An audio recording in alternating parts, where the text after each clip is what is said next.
Hello, invaders. Welcome back to another episode of the Pitch Invaders Podcast. We are here again with our special guests, David and Amir. David, how are you doing? Good, Max. Good, Amir. Welcome Thank you, back, man. guys. Fresh from England off the plane. I I can know, man. A smell the lot fish and warmer chips than on you, here. bro. Welcome back. Thank you. It was a lot warmer than here. I heard you guys were Yeah. wrecking in snow. Yeah, we got hit crazy. Wait, so you were I there heard. 2 weeks ago? How long ago were you there? I just came back on Monday. So Wow. yeah, I was there Okay. for a week. I went to the Napoli game in the away end. That was really nice. And I went to the Chelsea and West Ham game. Both crazy games. So I That was definitely Man, got my money's worth. you dangerous you trip picked to good Napoli. games to go to. Yeah. And luckily they're both wins. I mean, that the highest Yeah. scoring games, 5-goal In the games. last minute. Both wins in the last Crazy. minute. Yeah. Crazy games. Nice, man.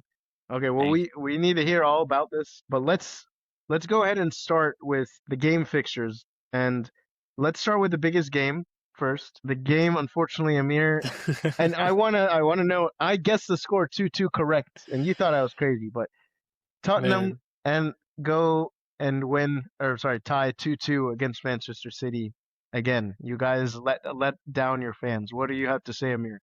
I don't know what to say. I think that's my answer. Like, we were dominating the first half, but again, it's been a trend with City that they drop in tempo in the second half this season. I don't know if it's fatigue or maybe players are not. Pep London. What'd You you think call so? Pep Line? I'm kidding. What was that a thing with Liverpool fan. Liverpool? I don't know. I No, can't remember.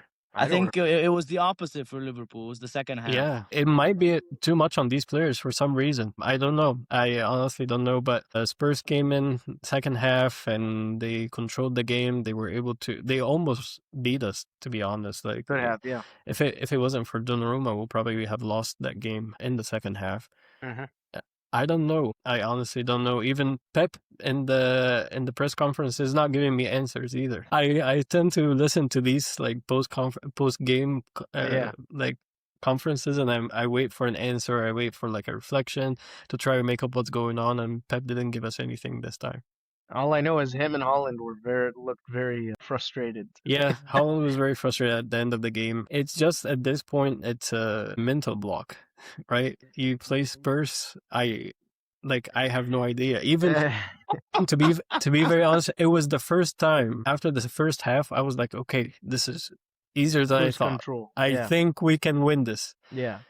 And then Solanke somehow got like a Yeah. scorpion kick into Donnarumma, the tallest keeper in the league. It was a good goal. The odds couldn't be against our Got favorite. the Pushkas awarded already winner right there.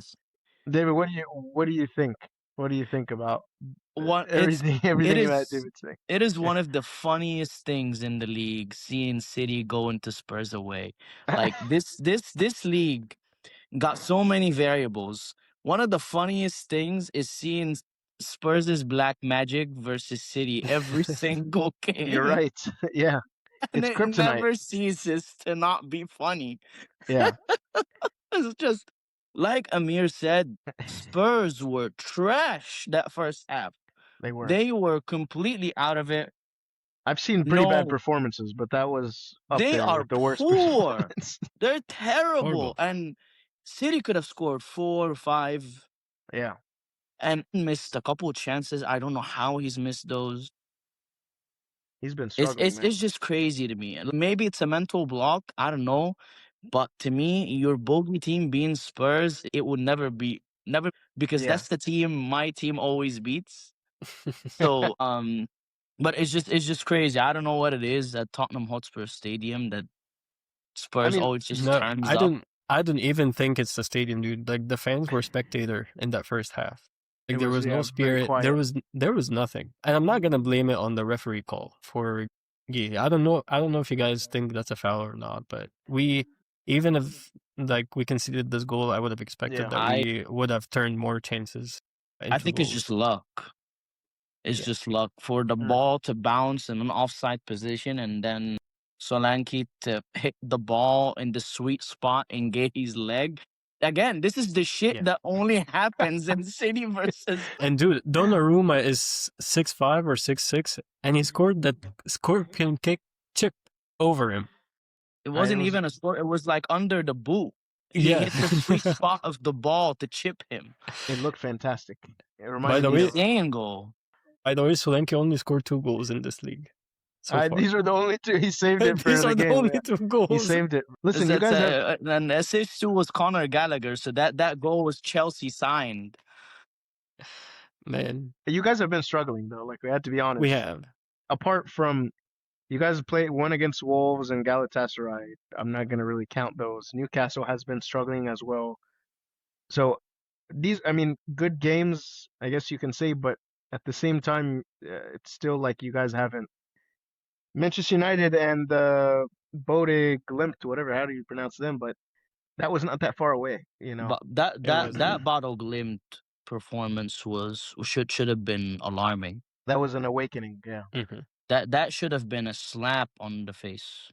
I think it's not just this performance, to be honest. We've seen a The lot whole of season, like yeah. the Stretch like of ties. we don't see consistency. I think the only time that I've seen consistency from this City team when we had a back four that hasn't changed for like 5 games.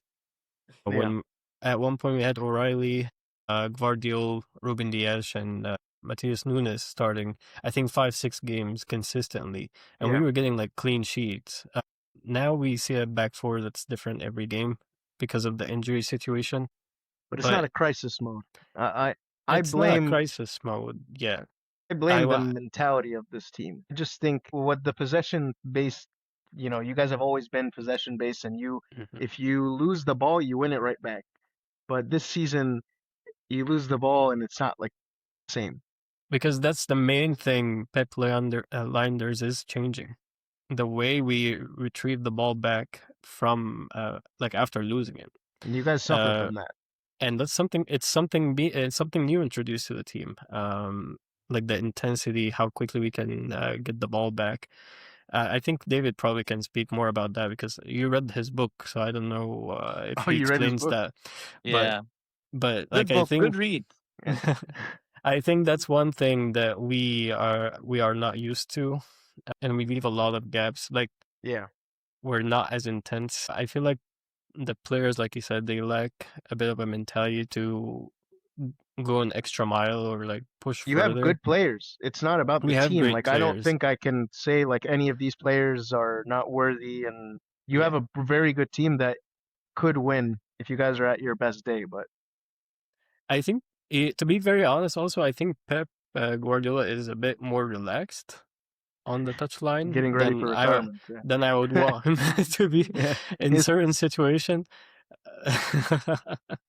I honestly don't know. It again, it might. As a neutral, I just want to say I'm disappointed because Arsenal is going to get this trophy because there's no competition. Not yet. I don't. It's only. I think it's only I've 6 finally. points. No, I've regardless of the point gap, Manchester City is not in a state, and they don't have the team and the mentality that they're gonna go on that stretch of win games where they win 10 games.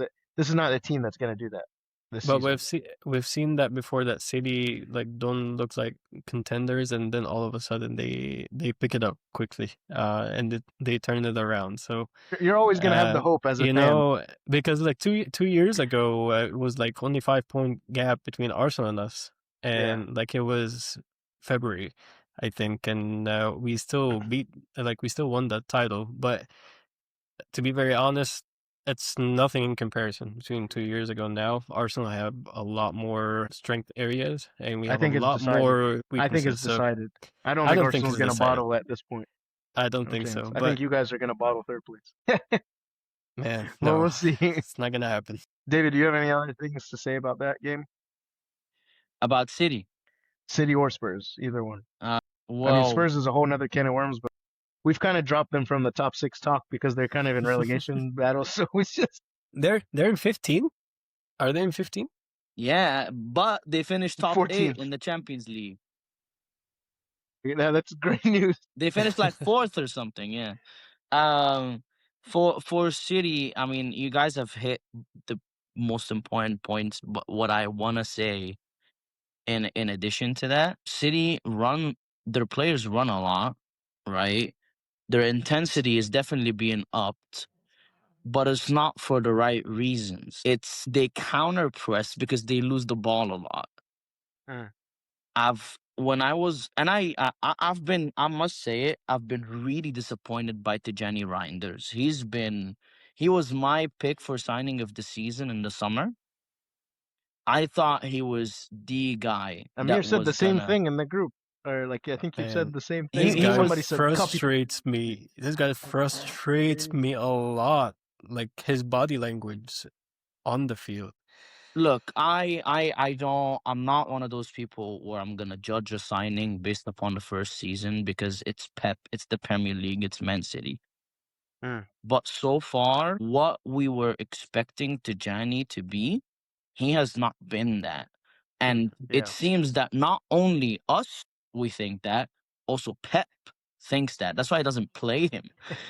He got sick of him because Pep looks for a certain midfielder that can play with his back to goal and Mm. can turn and make an attack, right? Can turn and turns a straight possession Yeah. into a press game, right? That hasn't happened. Sounds like David Silva. It feels, yeah, thank you. Perfect midfielder for Guardiola, by the way. David Silva, one of the best players of all time. But that has lacked from Man City this year. You expect Rodri to be that Kante, I don't know, Makelele. He's gotten older. He cannot run anymore, Bro. right? You're asking for a counter pressing team when you don't have the factors to play as a counter pressing team. So you agree Rodri's not as good as he used to be? I don't know that. I don't know that because the system changed, but definitely the injury has definitely taken a toll on him. I would say it's not easy coming back from an ACL, as Yeah. we've seen before, and quite frankly, I'm not blaming it on him. No, for City sure. has spent almost 400 million at that point. You're trying to convince me from all that pool of players, you can find one player with that certain asset, that certain tool that could play Mhm. a midfielder that could play with their back to the team and can switch from back to front. They're lacking that. They're lacking that. It And feels like there's a hole it might in take midfield. Reinders a couple seasons. I mean, it might take him. I don't know if maybe my memory's not the best, but I don't know. Bernardo Silva is not necessarily that, maybe not that position, but I feel like it took him a while before Bernardo Silva kind of gelled into the system. I disagree. Did he go right into I it? disagree. He went in the Centurion season. Okay. That's why he doesn't get dropped. He's the only He's the player that most important player of the team. he's the only player that can do that. What David is But explaining, but when he came he right lost a away, leg. when he got signed, it was a long time ago, but did he gel just like that? I mean, If I I think remember, the it took first him. game from that season was Man City versus Arsenal at the Emirates, and you Yeah. guys demolished them He, Yeah. 2-0. I And think, Bernardo I think, Silva scored a goal that game too. yeah, I think he played right away. I Also, think Bernardo Bernardo Silva's Silva. leaving. Yeah, It's about time. that I was gonna say I was about to say Bernardo Silva is irreplaceable for that Pep team, but we're about to lose him too. So I don't know. Yeah. I mean, another point I want to add, another asterisk, Gehi, shocking, shocking performance. Oh, really? It's a horror show. I can't blame him. I think he's lost the ball like 6 times. That own goal was kind of his fault because you shouldn't stick your both your leg outs, right, to cover an offside. And I think he was. I'm not gonna blame him for the second goal. The second goal was kind of a freak. Every time he was mandated to start the attack, because that's what Pep mandates from his center Mhm. backs. He's done that in the most lackluster fashion. Yeah. And I don't want to be this hindsight, lazy analysis kind of guy, but you got a defender from Crystal Palace Or- who never does that, It's gonna right? take a lot of time. That's not Yeah, what Yeah, he did. So it's not like Gay is he's John a stopper. Stones. He's a Yeah, stopper, whatever you call it. But he's there to stop and clear, and he's not a ball playing defender. but I will say this about Man City before we move on. Yeah. Still all to play for. They don't look like title winners. Let's just put that out there right now. Yeah. But City has shown us, Who knows? Arsenal's doing and them favors by not winning, so Mhm. well, both are doing favors, to be honest. yeah, it was just one game, and I think that United, we're gonna get to that, but I think that United game was kind of a blip. Yeah. Okay, well, let's go ahead and move on to Arsenal. I'm just going to go in order of the most important. Let's go in order of the league, I guess I should say. Arsenal, they go and they whoop Leeds 4-0 after losing 3-2 to Manchester United in the league. What do you guys think of that performance? Saka, I think, was that the game that Saka got injured, or that might have been the Chelsea? Yeah, No, it was Saka that didn't play game. that game. was that He game. didn't play versus Well, Chelsea. Madueke had an amazing game, but Madueke had a decent game. what do you Yeah. guys think about that? Some Gyökeres on the score sheet, Havertz back in the lineup. Quite frankly, look, I was just talking to Amir pre-recording. I don't want what I will say about this game take any credit away from Arsenal, right? Because they've done an excellent job this season. Yeah. But it's Leeds, right? I mean, and in a way, okay, I know Leeds won some games and got some results they shouldn't have, but I feel like Daniel Farka plays in such a way where he exerts all the amount of effort on the pitch and he doesn't have any depth.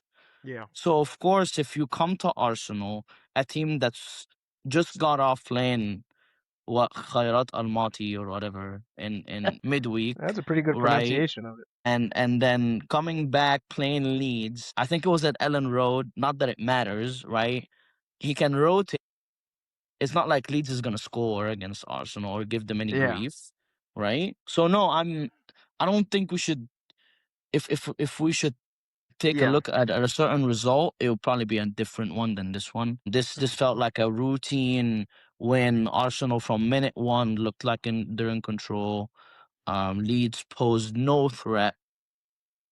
But these are games that are important. I know Arsenal has struggled against the top six for the most part, but these games do matter a lot.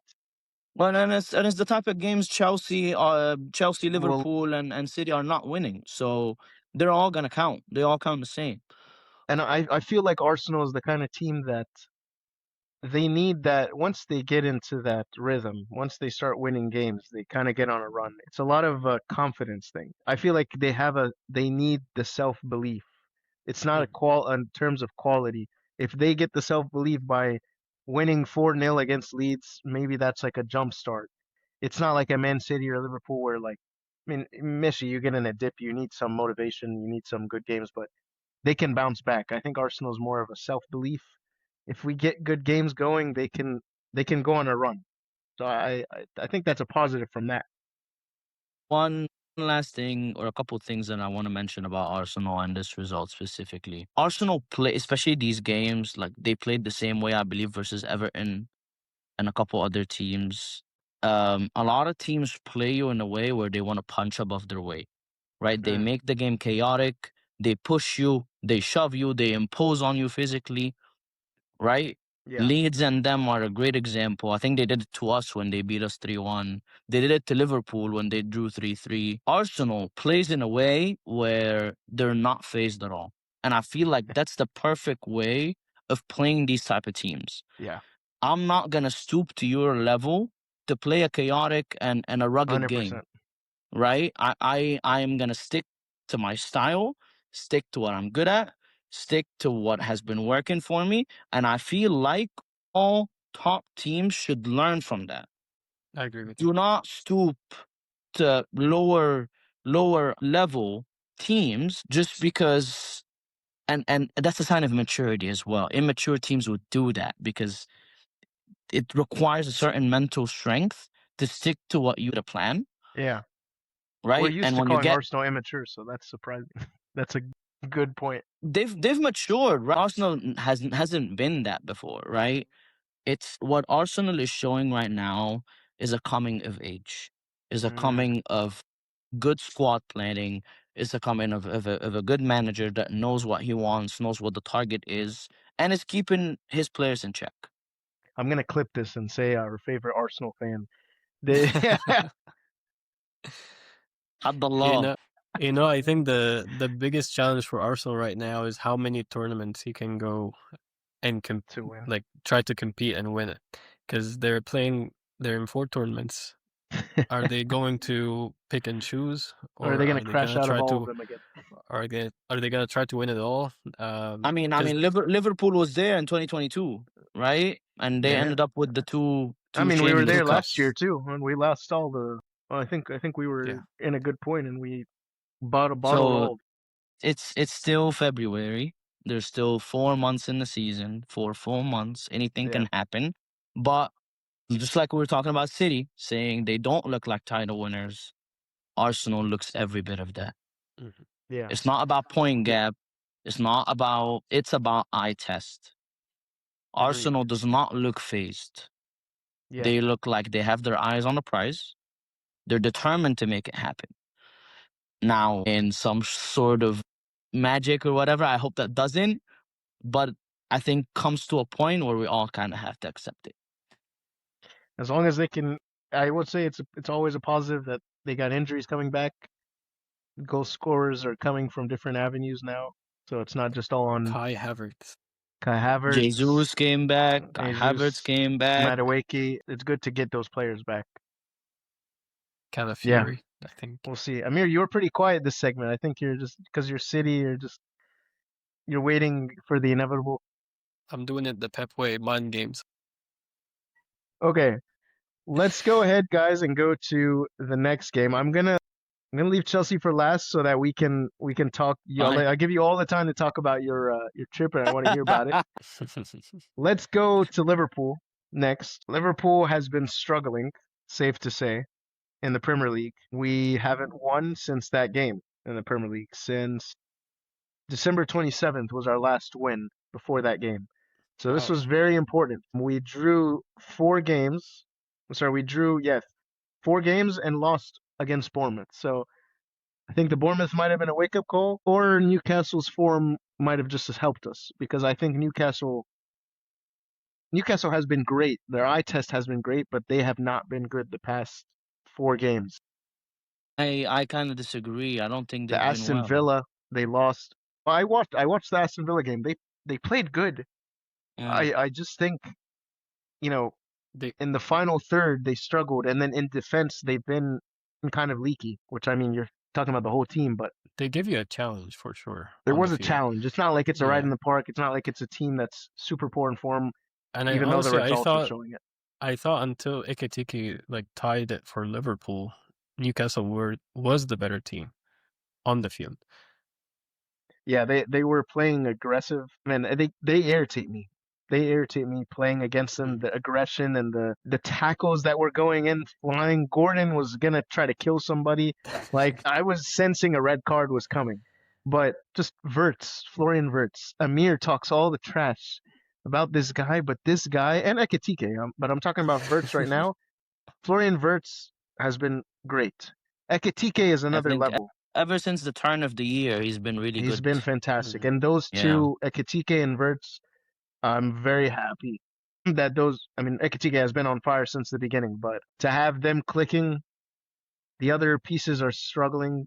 Gakpo, Salah, Isak, but it's good to have Suboslai, Wirtz, Ekitike, some players that we can rely on for goals. If we can get the other players clicking, it would be great, but that was a great win. And then to go to Man City this Sunday, hopefully we keep that momentum going, but I don't know. Well, you guys are playing them at home, though. We are. Yeah. Yeah. It's a big difference. We destroyed them at the Etihad. It was It was 3-0. what was it? Well, that was in our peak of our dip. I mean, The- correct me if I'm wrong. I don't think you guys ever won at Anfield, did you? I think we tied more, and we beat like them. in We beat them recent- once. We beat In them recent once, memory, I think. don't remember you guys beating them. I remember I don't see you Vividly guys that. beating us. that 4-0 game a few years ago. In No, that the was at home. 2020 season That was after at they Man City. won the league. Yeah. Yeah. That was at the Etihad. No, not this one. There was a year when you guys didn't go to the Champions League. Oh, I'll need to go back and look at that. But It was 1 year during Klopp's era, but yeah, it's good to see Liverpool winning. I just hope it's not an up and down again. I think it's gonna be a dilemma for the manager because the moment you have Isak back, what are you gonna do? It's not a It shouldn't be a dilemma. question, man. It I shouldn't be don't a think it's question. a dilemma at all. And that irritates me. From a business perspective, I you have think they need a to work each player, other to play with each other, but not drop one or the other. Drop Gakpo. Gakpo has been out of form. I mean, I'd rather but try to then fit Isak than to replace Ekitike. you would take Ekitike out of like where he is comfortable now. That's the problem. I know that's a horrible. It's thank God I'm not the manager, and I don't have to decide that because they're not like I think we were responding in the group chat, but it's like they're both sole strikers. They're both target men. It's not like they're not designed to play side by side as two strikers. It's hard to share that role. And you don't see it very often. Like I think Newcastle used to do it like Pape Cisse and Dembaba and like and Yeah, but like how often do you see two strikers? It's very rare in teams not that anymore. Yeah, that happens. It's a So very British setup. we're gonna end up putting Ekitike on the wing, which is a waste. It's a waste to put him on the wing because him up front in the center gives you a whole nother thing. We don't need Ekitike for crosses. Yeah, he's great for dribbling and cutting in and creating some, I mean, he's done it before. He whipped, did skill moves in the box and crossed it, but that's you know that part of him.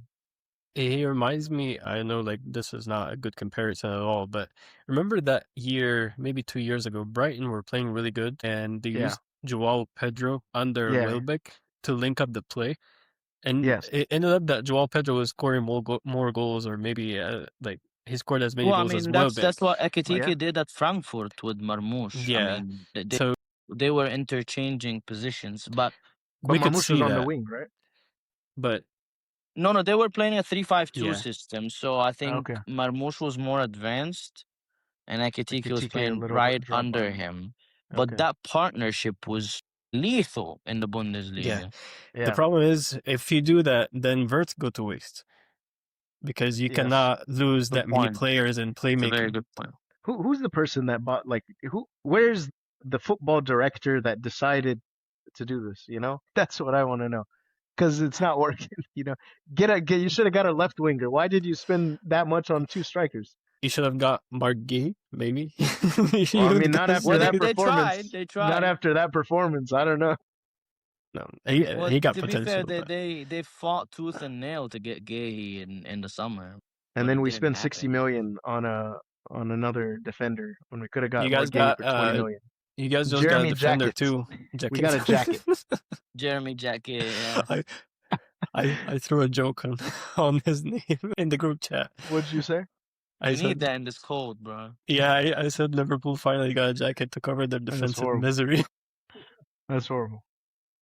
What do you guys think about? What do you think about the game and Liverpool? I think, I mean, for Liverpool, it seems that this is the way the season is gonna head towards, where they're gonna be up and down.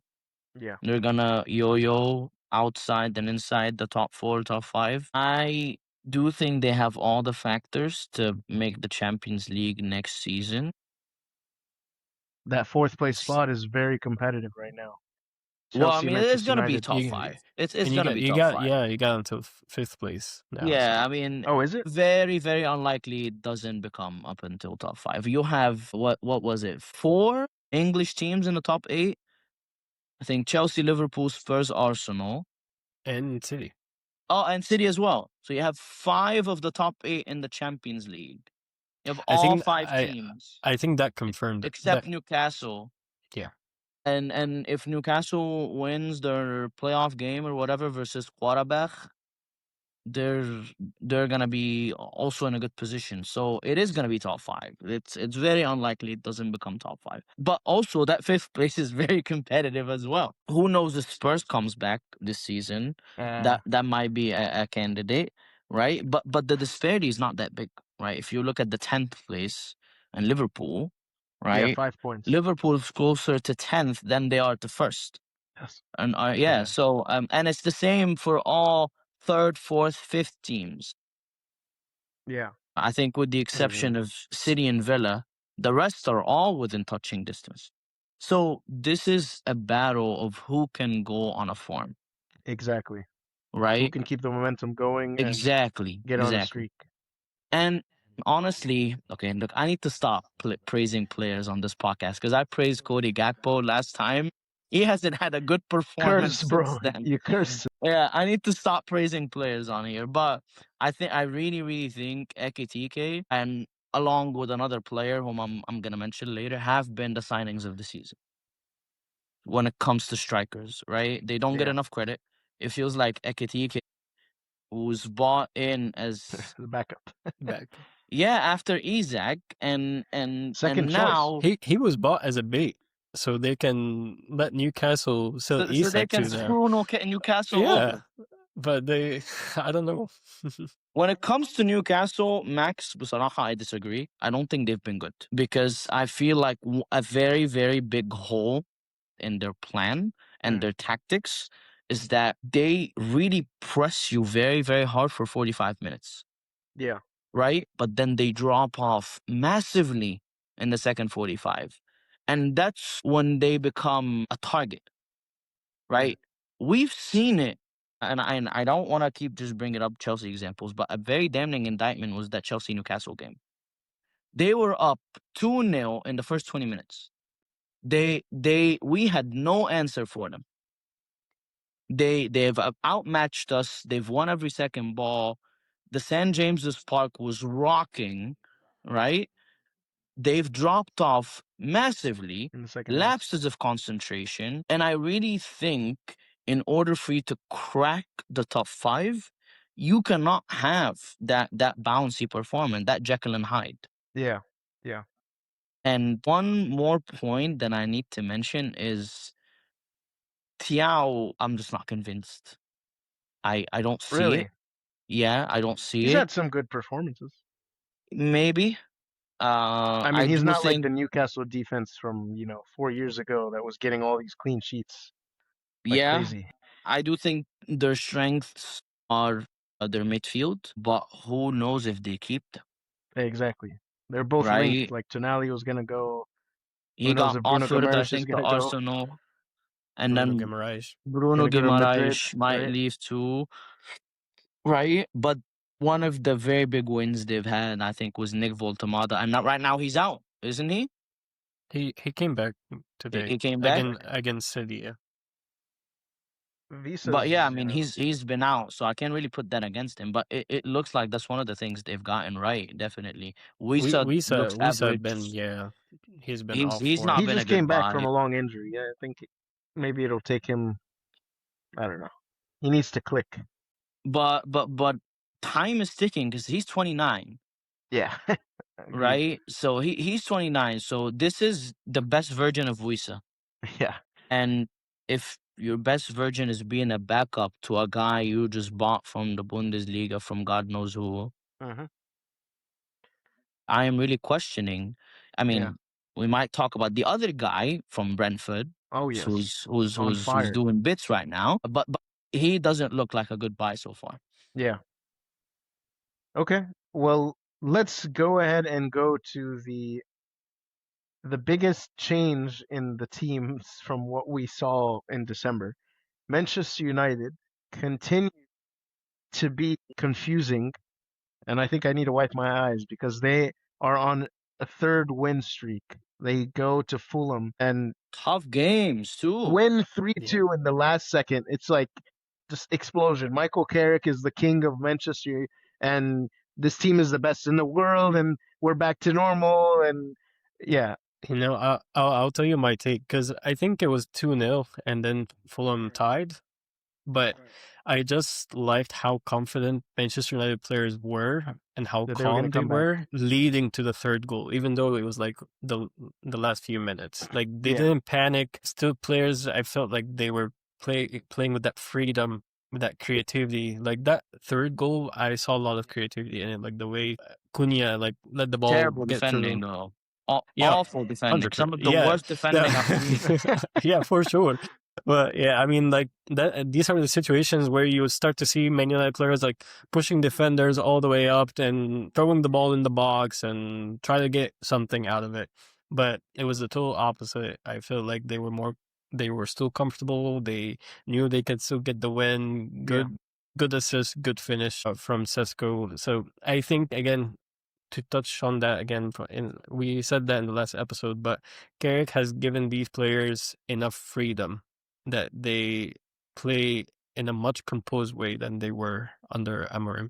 And I think that's the biggest change so far from what I have seen. David, what is your take on Manchester United's revival? I wouldn't call it revival just yet. I'm holding my horses on there. But what I will say is that, right, it is baffling to me, right, that Ruben Amorim was painted as this master tactician guy, but Man United under him looked like a team that lacked basics. And it's mind-boggling to me. Very easy. 1-2, 1-3. You see these on the pitch under Carrick. Carrick didn't reinvent the wheel. Yeah, He just told the players to do what they're good at, right? 100%. What's Man United's identity? They are a very high pressing team, especially under Axe Ferguson, right? They can attack with two or three main players, right? Don't play Bruno deep because you lose him. You lose what he's good at. One of the best players in the league at what he does, Hmm. right? Ruben Amorim just now looks like it was a year and a half of nothing. Waste. Yeah. They've wasted time, they've wasted resources, and frankly, Money. this looks like a farce now.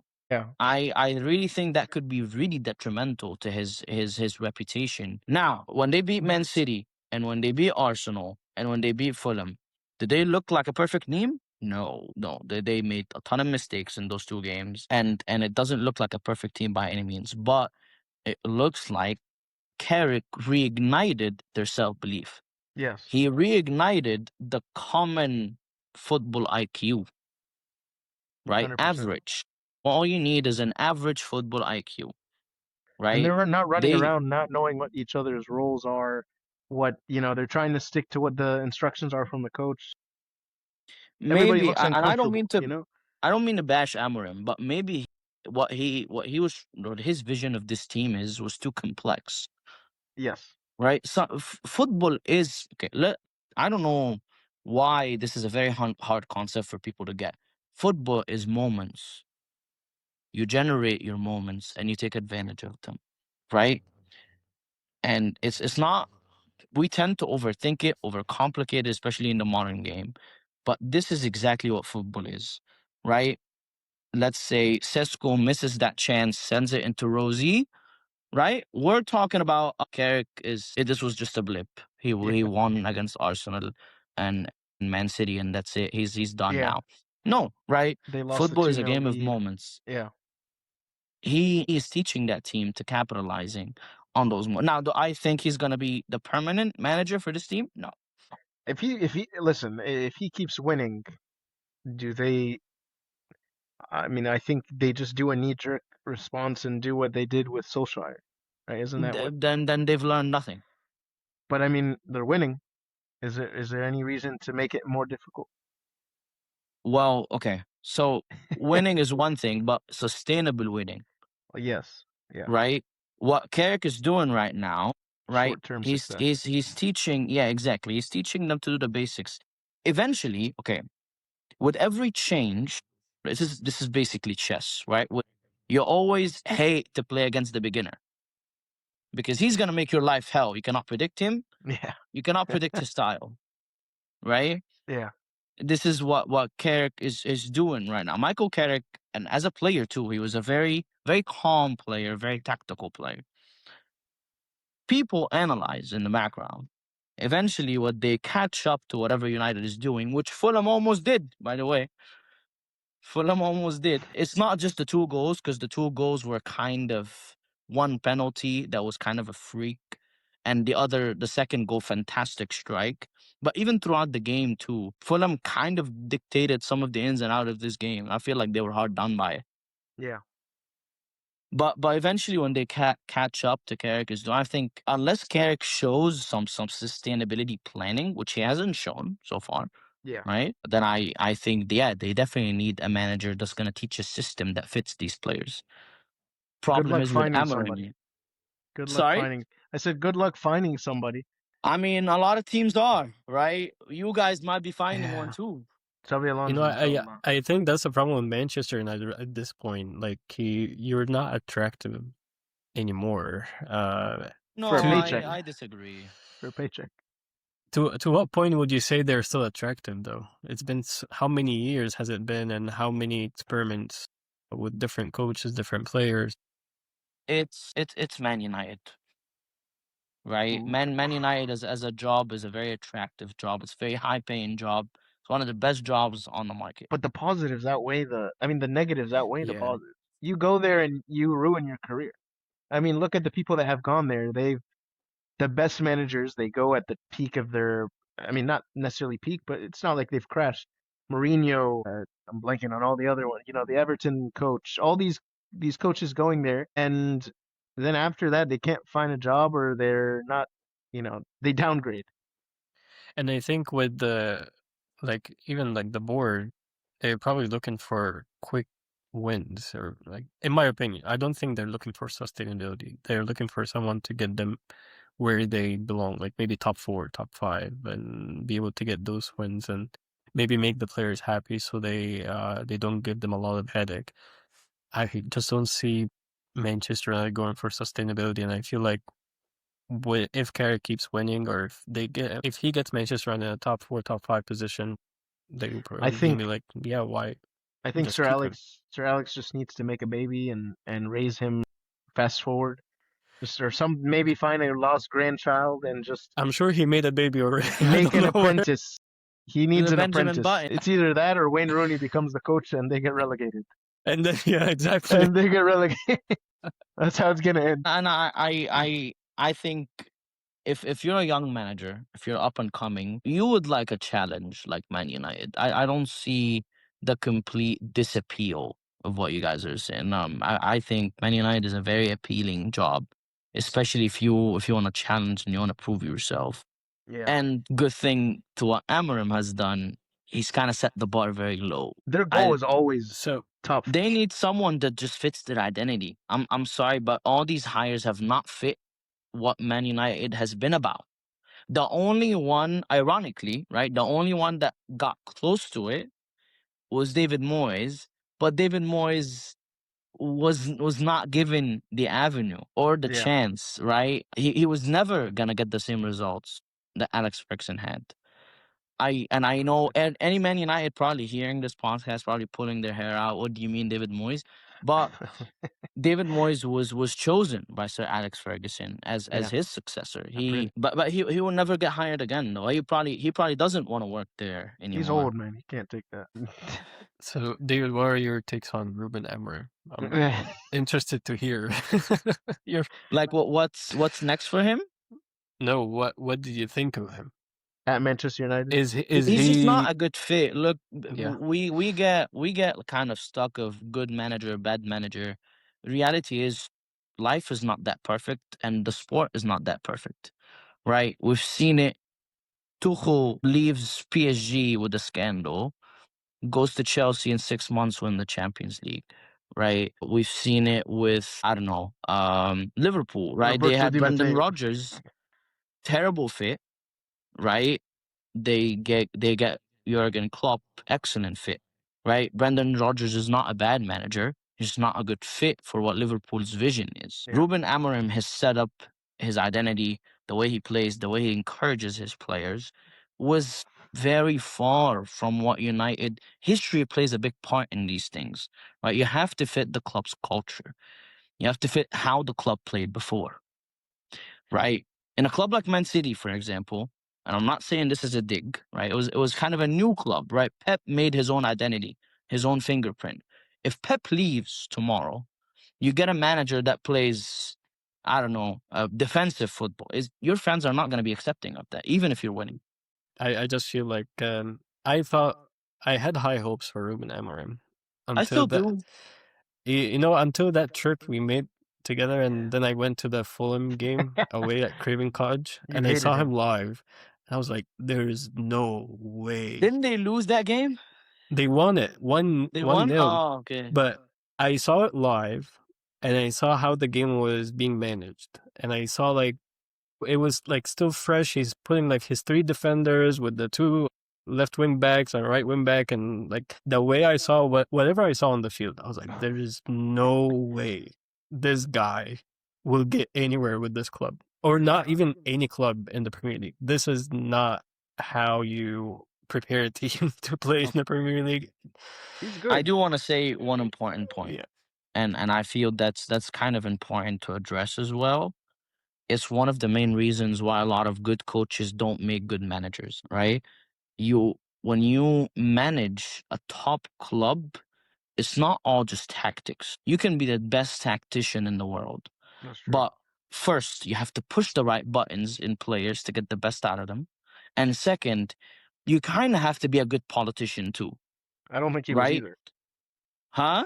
I don't think he was either. Like, His I mean, reactions on the I think in some games he stuff kind of that pushed he- the right buttons. I do think the players liked him. I don't think the players hated him, but he was not a good politician. yeah. I don't know if you guys saw the video I sent with Maresca too. It was the same thing. Tactics and results are one thing, but you have to Yeah. make sure your boss is happy with you. At some point, you guys all have jobs, right? If you're really good at what you do, but your relationship with your manager is terrible, they're gonna wait for you to make a mistake to let Yeah. you go. 100%. You have to have this certain good politics, good way of trying to have a leeway. Right. And I think from all the recent hires, I think the 2 people that kind of got it right were Louis van Gaal and David Moyes. Issue Yeah. is they did not get the results. And you're going way back. Yeah. Yeah. It was fun to watch the Van Gaal Man United. I do think actually the Louis van Gaal period was one of the first periods they were actually kind of starting to get it right. Issue for Louis van Gaal though, the game was kind of outgrowing him a little Yeah. bit. Was Yeah. was outgrowing his ideas. Yeah. But And he got the opportunity to lead the national team too. So I yeah. think that was more tempting for him. Okay. We saved the best for last, David. We gotta pass it on to you. You watched Chelsea beat West Ham 3-2 live in the flesh in the stadium. You watch Rosinha ball. Rosinha, tell us about it, man. How was it? How was your experience, and how did it feel? This is not your first time at Stamford Bridge, obviously. No, I've been a couple of times before. So I've been in 2022 for the Chelsea and Dinamo Zagreb game in the Champions League. Very forgotten game is the only game Dennis Zakaria scored in. Oh, So wow. yes, my first Stamford Bridge goal was the Dennis Zakaria goal. And now he's Uh, non-existent. I don't know where he is right now. He's somewhere. And I think Raheem Sterling scored that game. And I went to Chelsea versus Arsenal. I think it was the game right before the World Cup. I think we lost 1-0 that game, and Gabriel Jesus scored. But yeah, Okay. this was a crazy game. First half, I think it's got to be up there with one of the worst halves I've seen for Chelsea. Against Out, Napoli. like out there, because West Ham are terrible. Oh, West Ham. West Ham have had a couple great. I mean, the game against Tottenham, Sunderland I think was a really Tottenham good and game. Newcastle, which have been like their best performances this season. Yeah, they beat Sunderland right before you guys. It Yeah, was a really 3-1. good game. Yeah, okay. They turned it around. But this was out there when they could have been 4-0 up by halftime. I'm not even joking. Yeah. I think we were losing balls. We were losing every second ball. We were getting outfought, outran, outwitted. It looked like even the ideas that players had were being read by the West Ham defenders before they even performed them. It looked like a team that's done their homework and a team that didn't. Yeah. Right? Very, very much so a game of 2 halves. Stamford Bridge was livid at Garnacho. I think Garnacho lost the ball 12 times in the first half. Bro, he was trash. He was And he didn't even run back, like zero effort. terrible. He was terrible. And I think if you let You let Aaron Wan-Bissaka get 2 assists. That's how bad it is. Yeah, the problem was the effort. Like no effort to even run back and like Yeah, track this the run. this Nothing. yeah, it was the very, very right decision to drop him at halftime. I think that the triple substitutions, I mean, it's needless to say, it changed the game. That took balls. I mean, that was four. You had made four substitutions after that because you had an injury, It so you only had one substitution left after that um halftime.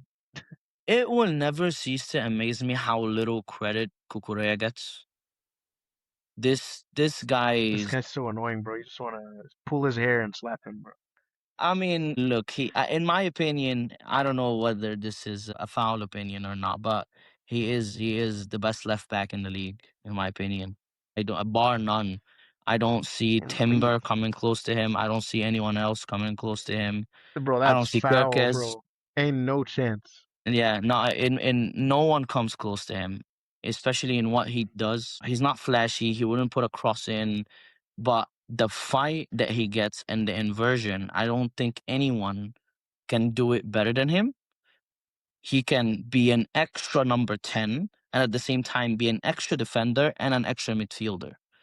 He goes everywhere around the pitch.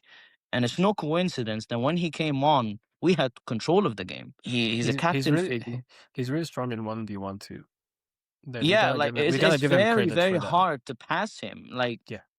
I think the only kind of bad game he's had was versus Olise when we were at Bayern. And even that is questionable because the whole team kind of didn't play well. But no, Kukurea is my pick for fullback of the year. And the fullback market is kind of running thin right now, which doesn't tell much. But yeah, Kukurea is and Joao Pedro, who's the man on form, right? Scored 2 midweek, coming on, scoring. He was the extra movement that we needed and the extra push. Where was this João Pedro when Delap was injured? Does he just show up now, or what's going on? Well, Now that there's competition, that because this guy was like a ghost for the past few months. in general, I think strikers like Joao Pedro are streaky, Yeah, right? And confidence, right? This all started from a miss kick from the Brentford defender that fell to his laps, strike it first time and scores a goal. This was all the hot form where it all started. yeah, Sometimes you just need that luck. click, Yeah. right? In order to get that push of confidence. Right. I do think also Liam Rossinior kind of helped get his confidence up a little bit. No, crazy game. The Stamford Bridge halftime boos were very loud, me included. But the atmosphere was electric that second half. I mean, it was definitely worth it for the limbs alone at the 93rd minute. Screaming. How was the Yeah, goal? How was the winner? it was fantastic, man. I mean, we were jumping all around of each other. I was sitting in an area where standing was restricted because Stamford Bridge is set up in a way for if you sit on the side, standing is restricted because it's all families. I Okay. was in West View, which was on the side. I had a fantastic view of the game. I was sitting, but it didn't matter. Of course, when that goal went in, we were just on top of one another. Man, Was a fantastic experience. Definitely highly recommend. I would take being 2-0 down and being completely screwed for that winner alone. did it feel different because it was a London derby? I mean, did you feel any tension, any rage within the crowds? Well, Chelsea and West Ham kind of have a history together because of like in the 70s or whatever. So yeah, so what West Ham fans in the away end when they were 2-0 up We're made their giving it to you guys. voices. Yeah, they were giving it large.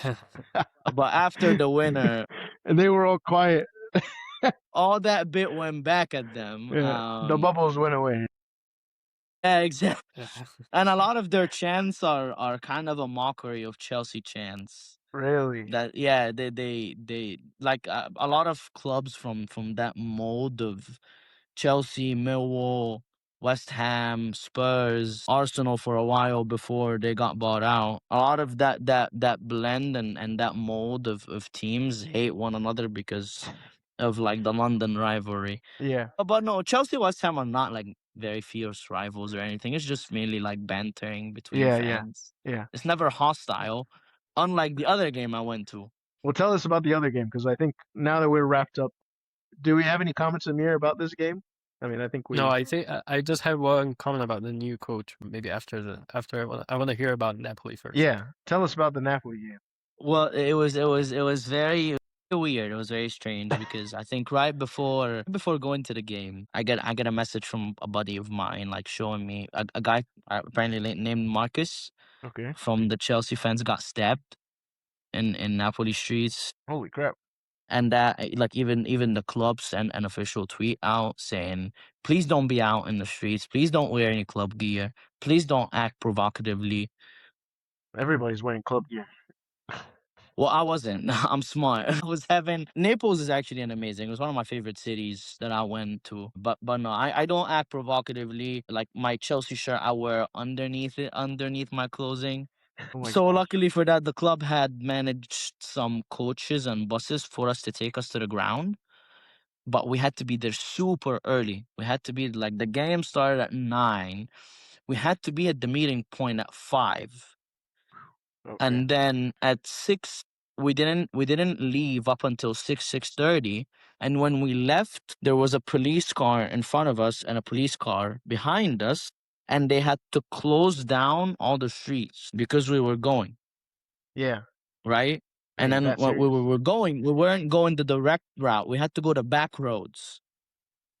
So the bus was just going around in circles of the stadium till Is this guy using Waze or what is it? Is that Waze? No Google No, Maps. I think they were purposely doing that, or the police were purposely doing that because they had to make sure that the area was clear. Wow. So we went there. I was there 2.5 hours before the game. What'd you do? Yeah, and think the away fans were allocated, I think, 1,200 seats that day, and Stadio Diogo Armando Maradona is about 55,000 seater. Wow. So 54,000 people are screaming at you Our guys. Napoli fans, yeah, exactly, and this was a do or die for them because if they lose, they're out of the Champions League entirely. I didn't even real. Oh wow. Yeah. I didn't even Yeah, they realize finished that. 30th. They're out. Yeah, Holy yeah, yeah, crap. yeah. They're one of the disappointments this season along with Ajax. Yeah.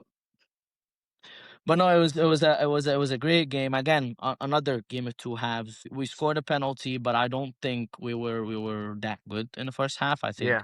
Napoli definitely deserved going. Chelsea were kind of lucky. It was only 2-1, and they were kind of even the handball. They kind of got lucky with it as well. It was a lucky bounce off of the movement of an arm. I think it was Juan Jesus, if I'm not mistaken. Yeah. But no, the second half, John Pedro things. That second goal, it was insane. Like I think we were starting to lose hope going into the 60th minute. We were like, okay, we're not gonna finish top 8. We're gonna play playoff round. It is what it is. And then goes boom into the 90th Yeah. angle. And then the second one was a really good play, I think, by Cole Palmer. I think when he brought Palmer in, I think that substitute changed the game. Mm. He brought Estevan on the right, put Cole Palmer in the 10, and then put Enzo right next to him. So he was playing kind of a 3-1-5 kind of thing, or 3-2-5, something like that, where Caicedo and Andre Santos just stay back, try to regain the ball, reposition it, play it to the front three, and then Palmer and Enzo play right behind them. And that worked like a charm because Napoli kind of dropped off in pressing in the second half. They looked like they got kind of tired, lost concentration a bit, and that eagerness got them very exposed in the back. So all it took was 1-3, and then John Pedro was sent on goal, and the limbs at the 87th minute. They were. I hope you guys heard us on TV. I don't know if you did. I didn't Uh, watch the Chelsea game. I'm sorry. yeah, no, I mean, if you watch that last goal, you'll be able Yes, to you hear hear me. us very loudly. Chelsea fans though were giving it large to Lukaku. They calling him all sorts of names. Dang. Fat, who ate all the pies. He's running for a hot dog. That's You crazy, fat man. bastard. I've heard it Oh my all. Man. I was god. dying laughing. I was gonna Um, ask you, who from the players seeing them in person surprised you? Like, wow, this guy is really good. You know, TV doesn't do justice sometimes. Seeing him in person, any of the that's a players like kind of very caught good your attention? question. Very good question. I am gonna say the player. There's two actually that kind of surprised me in person. I don't have a very high opinion of him in general because I do think he's kind of average. But Okay. that game, he had a very good game. I think it was Trevor Chalobah. Oh, okay. The way he kind of pre-reads the game. We don't give enough credit to center backs in general. I feel like one of the most vital positions you can have in the sport. Chalobah and the second one, kind of unknown, but I was really impressed by him is Andre Santos. I think he's got a bright future. I'm not sure it's at Chelsea because, quite frankly, you're not gonna play above Caicedo. That's not gonna happen. But he's got a bright future ahead of him. Can I actually take that question to Max? Yeah. Uh, Go. I have a surprising one actually, but to be honest, I think my opinion completely changed when I saw Bernardo Silva on the field. Even though, Yes. like, on TV, Fantastic. like, you can, okay, he's the main man. He controls the rhythm. He got good ball control, but whatever you see on TV is just not enough I from know. what you see live. This guy was a magician. I'm like, there is a reason why he doesn't get dropped. He's the only player on that City team that can do that. The second player is Bruno Fernandes. When I Oh, saw him wow. live, I was like, okay, this guy, In general, I feel like Bruno doesn't get enough credit. he doesn't for sure, and No. you can tell he's the only player on that Man United squad that's completely different than anyone else on that field. His touches, his vision, everything. He's a leader on the pitch, and I know we sometimes make jokes about him, like, being complaining to the refs and stuff, but he's a really good, like, player on Yeah. the field. Yeah. What about you, Max, since you actually went Well, to the stadium? Unfortunately, Liverpool, there was a lot of players that I was disappointed in. I'll be honest. I was more impressed by, I remember the one player that really stuck out to me was actually on the Brighton team. Who's their winger? African. I'm blanking now. Mente, Yankuba Mente. Mente, Yankuba Mente Mente. was crazy to see in person. He was Mentenio. running. I mean, seeing him on TV, Messi, but like seeing him in person, he was running riots around our wingers and our fullbacks, and like the skill moves, the creativity he was doing, it was amazing to watch in real time. Ekitike looked amazing in person, but there's a lot of players that I had a little bit higher expectations, but I didn't necessarily go in the best time. Like Van Dijk looked amazing, but he made some careless mistakes in person that I was like, come on, man. What about Mo Salah?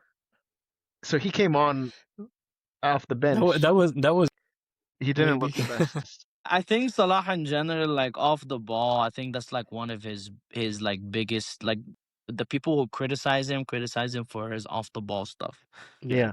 I think like if I would have gone to a game a year ago and I would have asked this question, I'm sure I would have. Salah looks crazy, breathtaking. Seeing him in person, the way he makes the defenders look like dummies, and like, I probably would have had all that. But yeah, just for me, Mente was the only one that Mente. really struck out from the game. And the last question I had for you was just out of curiosity, seeing Hoyland and McTominay playing in an Italian team. How did they compare to maybe the version of them in the Premier League? Seeing them in person, did you see like, wow, this McTominay's the player of the year in Serie A? Like, did you see that, or is it just overhyped because Serie A's a level down? But again, it's back to the thing I've just said is a very important thing in the sport. Yeah. and it looks like they are perfectly fitted for Antonio Conte's side. In the first half, I remember seeing Scott McTominay was making rings around Enzo Fernandez. Wow. Long balls here, long balls there, Yeah. out fighting him, out muscling him. But no, McTominay, I feel like especially has found himself in the groove of Napoli Yeah. and exactly in what Antonio Conte is trying to do. Fit is a very important thing in the sport in general, 100%. and especially fit for the league. Feel like for McTominay and Hoyland especially, I don't think they're like very Premier League players, or Yeah. not necessarily saying they're bad, but in the Premier League, you are demanded to know how to play with your feet, right? And be physically Physical. commanding, right? Hoyland was good with his feet, not physically commanding. So he would be hounded by center backs left, right, and center, He's better right? than Sesko. Yeah, and McTominay is the opposite, right? He was Yeah. very physically commanding, not very good with his feet. Yeah. Antonio, and that kind of shows how good Antonio Conte is as a coach. I'm sorry, but this Napoli team is not very good, like names wise, and they're top of the league. Yeah. But no, Antonio Conte in Europe curse continues. He's still terrible in Europe. I would never. This is again one of the constants in this sport that never ceases to be funny. Everywhere he goes, he's shit in Europe. It's because Diego Costa put a voodoo curse on him. That's why. Well, he was terrible at Juve too. I'm committed. I'm 100% sure that Diego Costa was like, okay, you're gonna take me out of the team. طب خد. واداله واحد فودو كده في فسه. And Antonio Conte and Europe just was. It's never a good mix, Yeah. and I don't know why. I've never found a reason for it. I've never understood it. Yeah. But Scott McTominay. If you were to go to Napoli now and say, "Hey, I want Scott McTominay," they're gonna outprice or price gouge the heck out of you, Yeah. and rightfully so. Yeah. 100%. All right, guys, let's take a quick break, and we are going to jump into Champions League discussion. Welcome back, Pitch Invaders. We're about to take it on with Champions League discussion. And now that we have David, who's been to Napoli, I think he lived these moments. You saw the craziness in the stands, David, and you saw like how crazy it can get, not just from the game's perspective, but also like how the table can change. And there were so many changes on that day. Like in live time, I lost track. I think until the last minute. So crazy. It was a lot of changes. That there were just a very few teams that were safe. We can name them: Arsenal, Bayern Munich, of course. I think Liverpool were safe. Yes. I don't know about Bayern. And then everyone else, maybe. I think everyone below third was was up for grabs. Everyone's position changed during that day. I think it's worth mentioning that two teams that were in the top 8 going into that round, Newcastle and PSG, one of them needed a win to stay in the top 8, and the other one both failed. Would have played knockouts. They both tied, and Man City both dropped. They both dropped. They're playing knockouts, and then Man City beating Galatasaray finally found life in Champions League and made it to the top 8 for the first time in this new format. But there are other games that I think are that wasn't worth even mentioning. The craziest in it. That was not even scratching the surface. I think, I was very happy with the result. I'm not gonna lie. I didn't want to play an extra game knockout with that team anyway.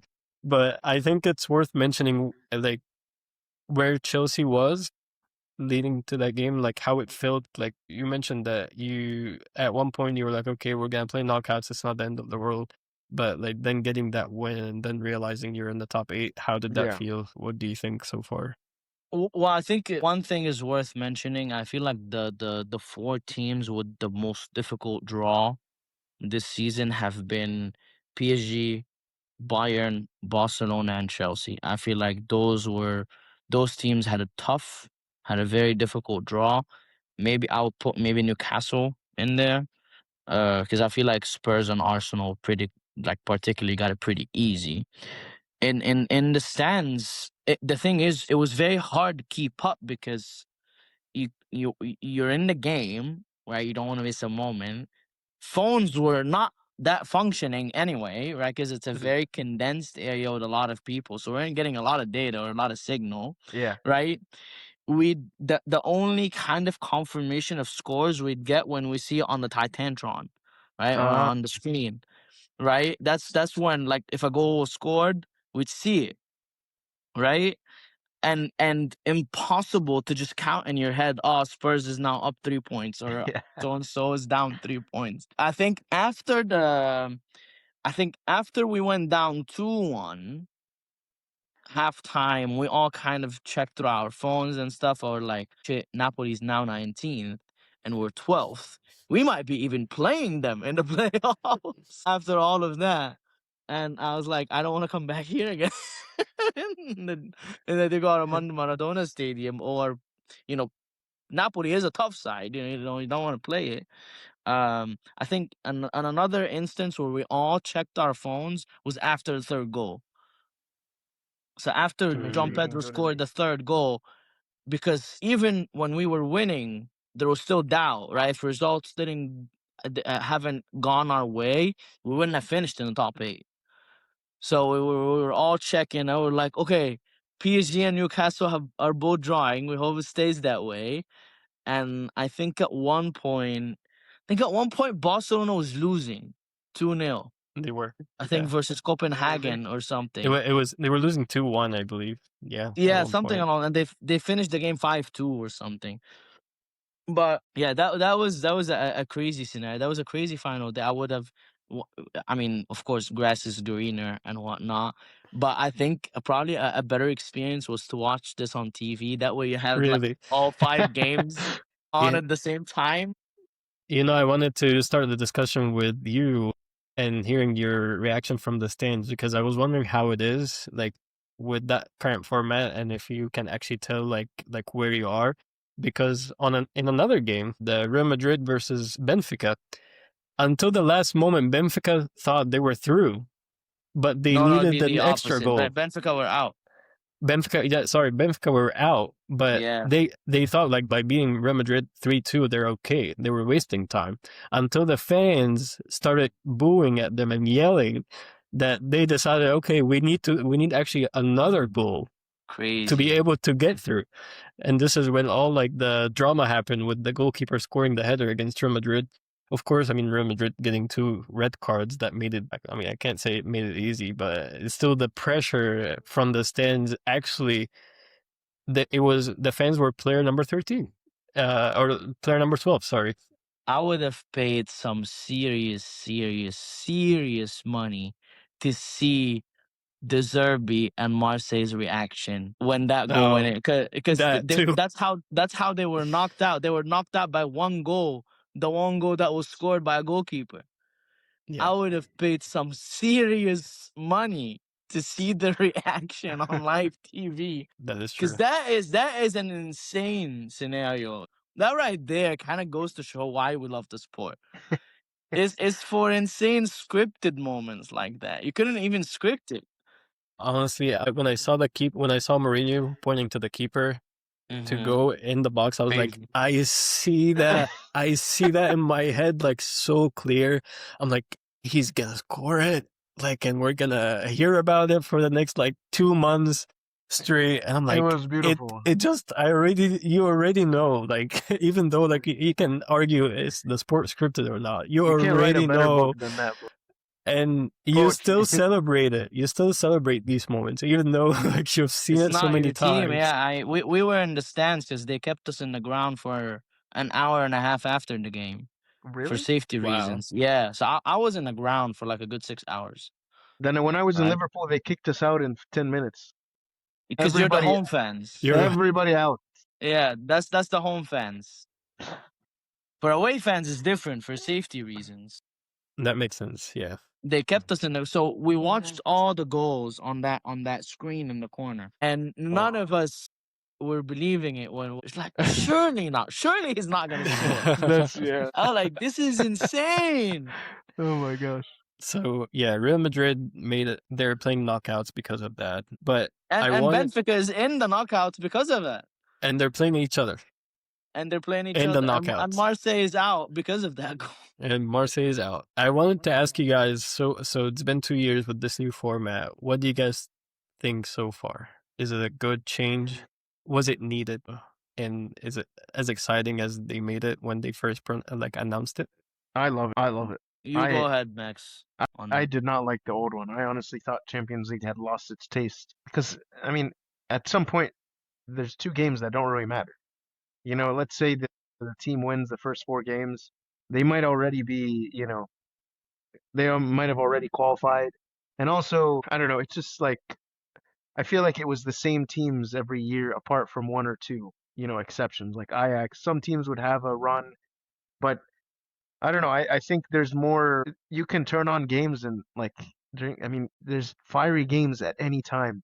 Liverpool versus PSG, random time of the month, and then you have another big game. I love this system, and I think this was really good. Actually, I would not change it. I would definitely not go back to the other one if I had the choice. What do you think, David? I disagree kind of with Really? Max because of a couple of things. Well, whilst the previous format was kind of getting a little traditional, a little redundant, I'm up for change, but this change doesn't make sense. This is all about entertainment, you know? The other one was all Exactly. about we need to get points, we need to qualify, regardless It how feels ugly like it is. reality TV because what do you mean I play Barcelona at home? They don't get a second leg back away, right? So and then also a team finishes above you for results you're not in control of, so you don't make your own luck type of thing. And the worst and worst, which we're about to find out right now, I think I'm not sure how it's set up. I think it's Chelsea and Barcelona in one bracket, and then the other, if I'm not mistaken, is it's either Liverpool and Arsenal, something like that, right? Yeah. These games are not gonna get dictated till the playoff games are played. And then based upon those, because of other restrictions, right? Because there's I think country protection and something like that, right? Based upon the knockout results, There'll be another draw. your fate in the tournament gets decided. So your fate in the tournament is getting decided by results that you're not in control of.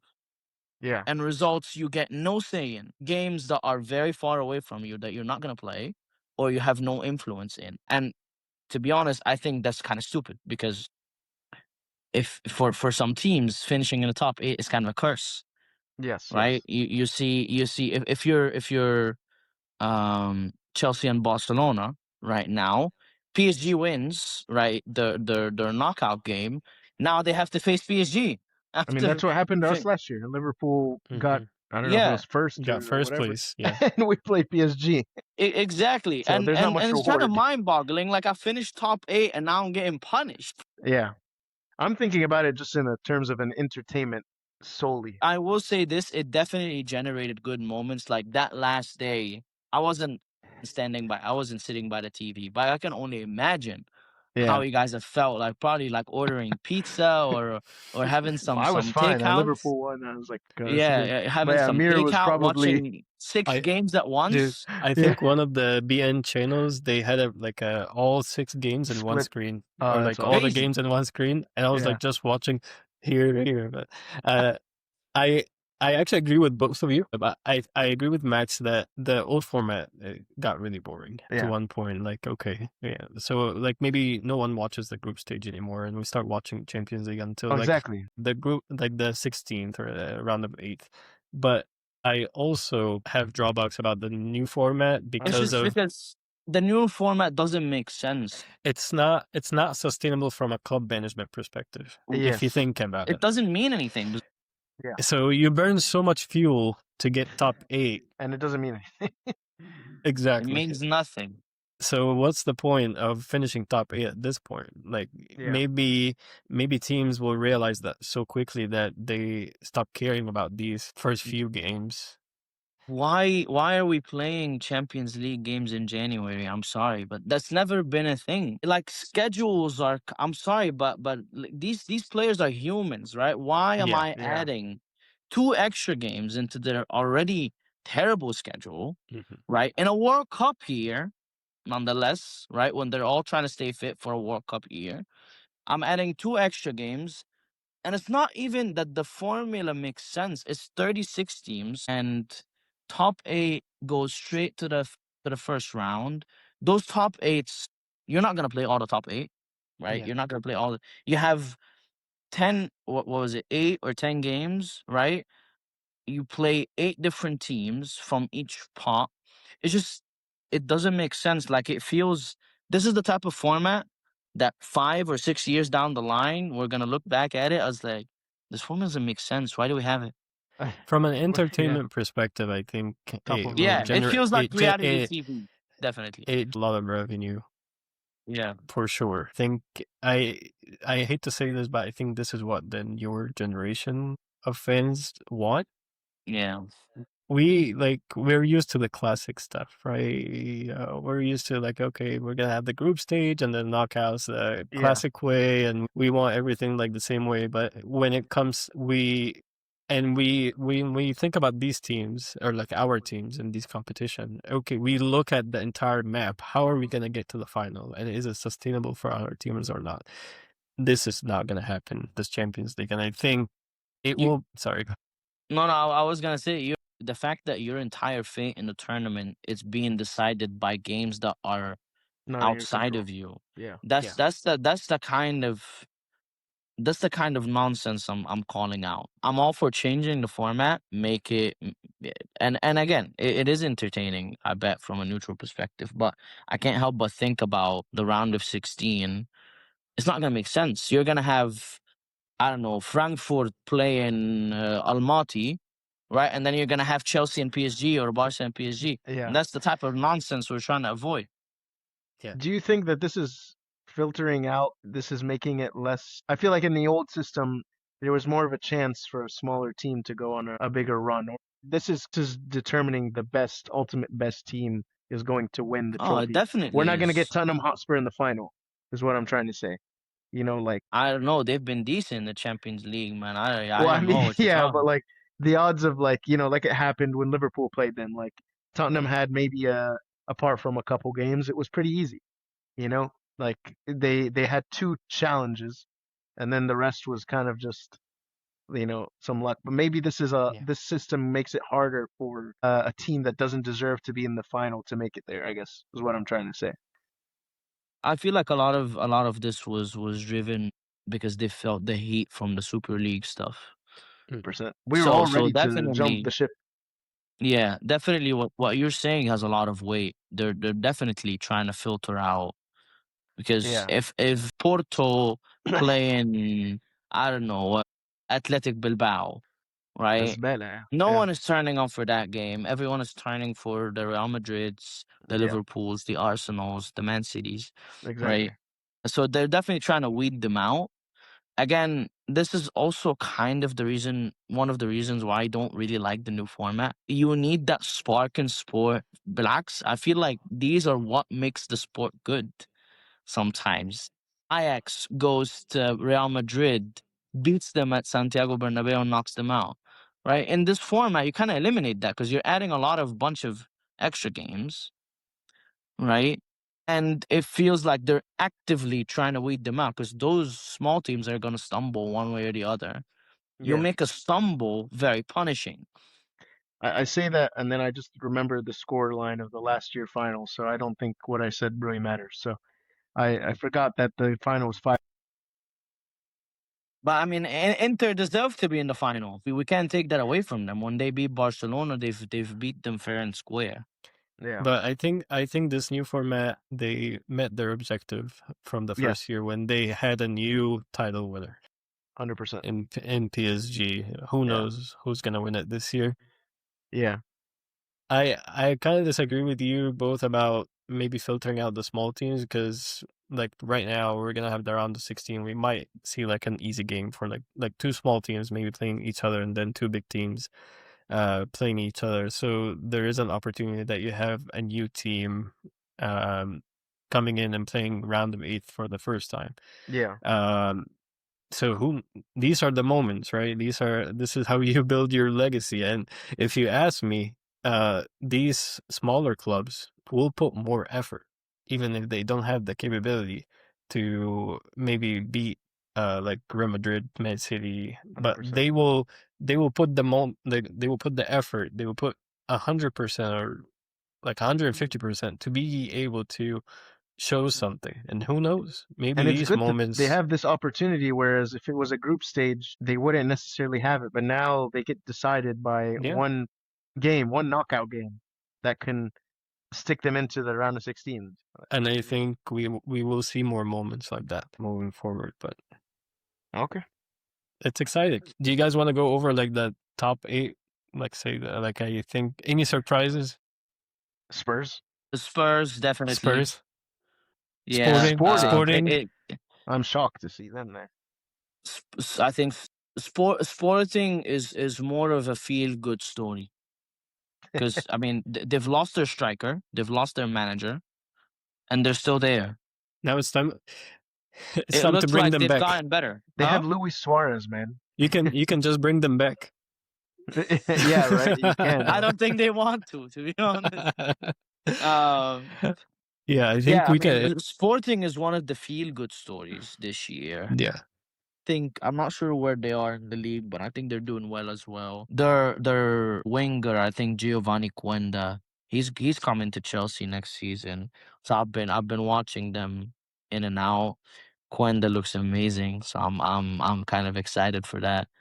I'm excited for his contribution. I think he's had very good performances in the Champions League this season. But yeah, they're definitely a very good feel good story that I feel like this new format was not allowing a team like them to crack the top 8, but they've kind of fought the system a little bit. And their games were not easy. I think they played Man City, right?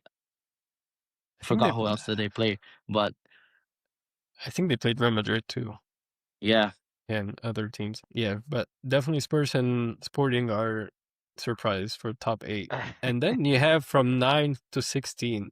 That's a lot of big teams. We Yeah. have Real Madrid, Inter Milan. I think Madrid is the PSG, biggest surprise because they were top 8 coming into this. And you have PSG, Newcastle, Juventus, Atletico Madrid, Atalanta, and Leverkusen. So these are. And what were the 2 players sent off? Was it Mbappe and who else? No, actually, it was Rodrigo and Raul Asensio. Those are 2 players that they're gonna miss in that tie versus Benfica now. So that's gonna be a crazy game. Yeah, I don't know who's if where they're playing first. They're probably doing it because they finished above Benfica. They're probably doing the return. I mean, of course, Madrid is huge favorites, but yeah, first one any is in Portugal. Yeah, so any sort of help that Benfica gets, it will bolster them. And look, Mourinho is Mourinho, man. He knows the Champions League. He knows it inside out. The revenge. I mean, and it's Real obvious Madrid, Madrid is gonna win, but I think Benfica will put up a fight. I think it's gonna be a very exciting game, especially with Real Madrid playing. Like, I haven't watched their games with Arbeloa, but putting names to names, like, come on. Yeah. Yeah. It's not compared. Let's see if Liverpool. I think the big one, also the biggest surprise is PSG. They struggled last year too. I mean, for the second, yeah, exactly. I was just gonna say, for the second year in a row, they don't finish top 8. I will say though, for PSG this season, not much last season. This season they had an incredibly tough draw. They played Newcastle. They played Barcelona. I think they played. I think they played Arsenal too. They played. No, did they? No, they didn't. No, Arsenal played Bayern. Maybe. Arsenal had a very easy PSG draw. played Bayern, Tottenham. Yeah, Tottenham away. They Barcelona, played Bayern as well. Yeah. It was a very tough draw. I think it was the toughest draw in this Yeah. this group stage or this league phase. I'm actually surprised in a good way by Newcastle. I didn't think they were gonna do that well. They're in 12th place. No. Yeah, Yeah, they're I thought that they were gonna be either lower or drop out completely. It's helped Because that they I kind of have a rotation squad. Like Wisa and Barnes play in Champions League, and then we have the other players like Waltamata and Gordon will play in the Premier League. Mhm. So I think they struggled having that. They have a little bit more depth to handle. Yeah, So that's definitely. yeah. good. Yeah, they and I think back to Villa's point, I think that's what is gonna hurt Villa Yeah, lack going of in depth. because Europa League schedule is brutal. Playing on a 100%. Thursday and then a Sunday in like fuck knows where Yeah. in Europe, right? In Azerbaijan and Kazakhstan. Kazakhstan. Yeah. Yeah. Yeah. We'll see. Who's can I ask the question? Who's your predictions to win the whole thing? Too early to tell, but any teams striking you from the Well, obviously you can't really when Maresca was in charge, I was gonna actually say I would put Chelsea out there, but with Liam, I don't see it. early predictions for a winner? I am gonna go. I'm gonna go Bayern, man. I know they've kind of slipped a couple times, They've been struggling but domestically in the past few weeks too. that was the first loss, though. I thought No, that they they they lost. I had think it a was Augsburg when they lost. Like they lost their first game in the season. Heck, and they tied I uh, think last week too. So yeah. I don't know, maybe. But I think in terms of knockout football is very different. I feel Yeah. like on their day they're an insane team. I think they are my first favorites too. Um, is it okay if I fit Man City in there? To what? To win? Or you mean the game? Look, this I don't Man think it's City, far fetched.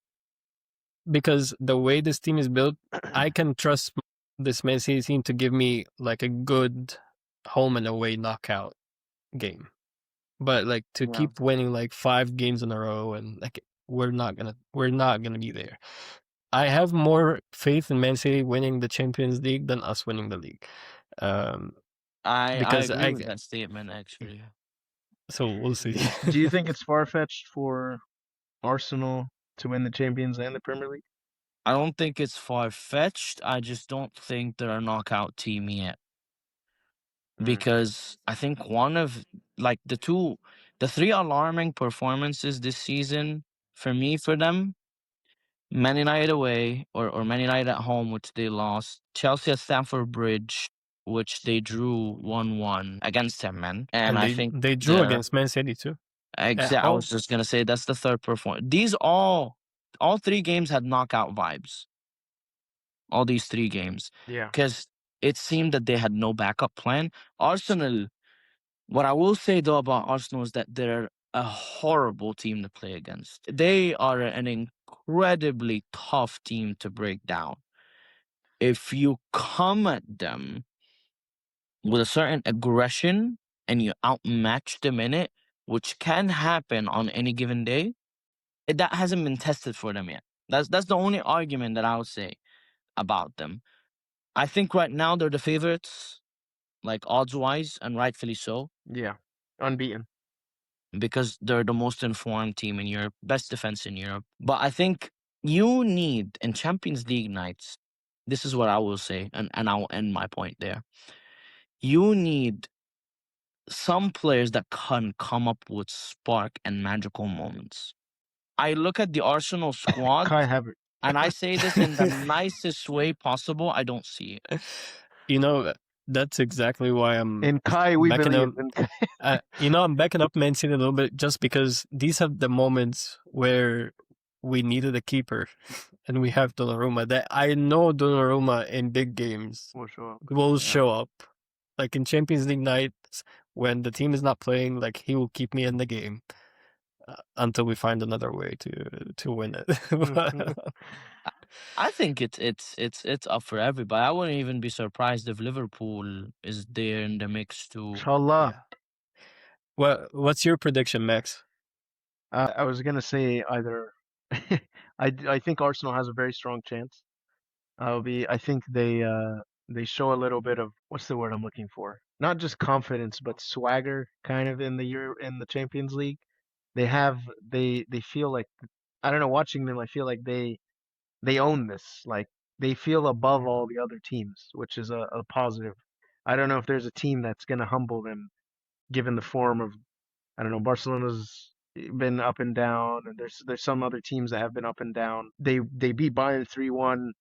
Manchester City doesn't seem like they'll catch up to them, but I think Liverpool could have a chance if they start. We clearly are out of the Premier League, so if we put all of our eggs in the Champions League basket, maybe that could be our trophy for this year. No one I think mentioned Real Madrid. Not the state that they're in, not the manager too. The manager yeah, I changed. don't see it. Yeah, I think they'll get far. They always get far, but I don't think they'll get past the semis if they do make it that far. Yeah. I think if they face a team with a plan, I worry for them.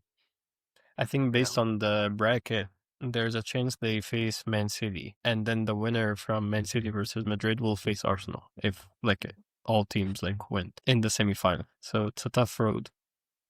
We shall see. We'll see what color the trophy will be. Red, sky blue, or dark blue. Yeah. Well, I think that ends the discussion for today, right?